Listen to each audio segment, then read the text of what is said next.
কোরআন ও হাদিসের বর্ণনা অনুযায়ী কিয়ামতের আগে শেষ জামানার আগমন অনিবার্য। তবে আধুনিক বিজ্ঞানের উৎকর্ষতা ও বর্তমান সভ্যতার চাকচিক্যে অনেকেই বিষয়টিকে সেকেলে বলে মনে করতেন। এমনকি এসব ধর্মীয় বিশ্বাস নিয়ে নানা সময়ে হাস্যরসেরও সৃষ্টি হয়েছে। তবে সম্প্রতি ইরানের সঙ্গে যুক্তরাষ্ট্র ও ইসরায়েলের যুদ্ধ শুরু হওয়ার পর থেকে ধর্মগ্রন্থগুলোর বর্ণনার সঙ্গে বাস্তবতার মিল খুঁজে পাওয়ায় বিশ্বজুড়ে নতুন করে আলোচনার সৃষ্টি হয়েছে।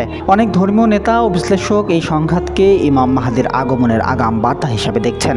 ধর্মীয় বর্ণনায় শেষ জামানার অন্যতম লক্ষণ হিসেবে ফোরাত নদীর পানি শুকিয়ে যাওয়ার কথা উল্লেখ রয়েছে, যা বর্তমানে দৃশ্যমান। এছাড়া আল আকসা বা বাইতুল মোকাদ্দাস নিয়ে চলমান সংকটও যেন সেই পূর্বাভাসেরই প্রতিধ্বনি। ইরান ও ইসরায়েলের এই সংঘাত যতই দীর্ঘ হচ্ছে, বিশ্ব ততই দ্বিমেরু ব্যবস্থায় বিভক্ত হয়ে পড়ছে। একদিকে ইরানের পাশে দাঁড়িয়েছে রাশিয়া, চীন ও উত্তর কোরিয়া, অন্যদিকে ইসরায়েলের সমর্থনে রয়েছে যুক্তরাষ্ট্র, জার্মানি ও ফ্রান্স। যুদ্ধের এই ভয়াবহ বিস্তার দেখে অনেকেই একে ইতিহাসের সেই মালহামা বা মহাযুদ্ধের ইঙ্গিত বলে মনে করছেন।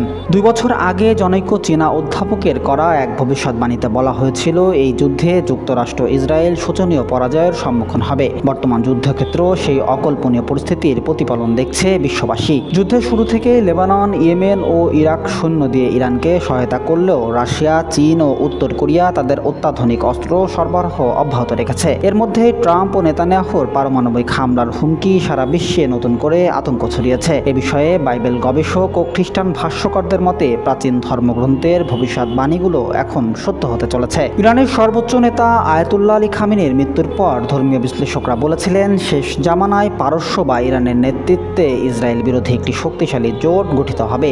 গত বছরের জুনে লিভিং ওয়ার্ডস নামক পডকাস্টে বাইবেল গবেষকরা দুটি সতর্কবার্তা দিয়েছিলেন।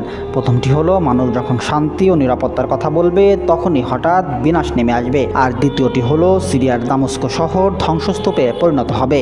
বিস্ময়কর বিষয় হলো, ইরানের পারমাণবিক স্থাপনায় হামলার পরপরই ডোনাল্ড ট্রাম্প যখন শান্তির সময় বলে সোশ্যাল মিডিয়ায় পোস্ট দিয়েছিলেন, ঠিক তখনই সিরিয়ার দামেস্কে একটি গির্জায় আত্মঘাতী বোমা হামলায় 22 জন নিহত হন। একই দিনে ঘটা এই দুই ঘটনার সাথে ধর্মীয় ভবিষ্যৎবাণীর অদ্ভুত মিল খুঁজে পাচ্ছেন গবেষকরা। আর এসব কারণেই ধারণা করা হচ্ছে, বিশ্ব ইতিপূর্বে শেষ জামানায় প্রবেশ করেছে। পারমাণবিক এই পাল্টাপাল্টি হামলার মধ্যেই কি তবে পৃথিবীর বুকে কিয়ামত নেমে আসতে চলেছে? এমন প্রশ্ন এখন ঘুরপাক খাচ্ছে বিশ্বজুড়ে।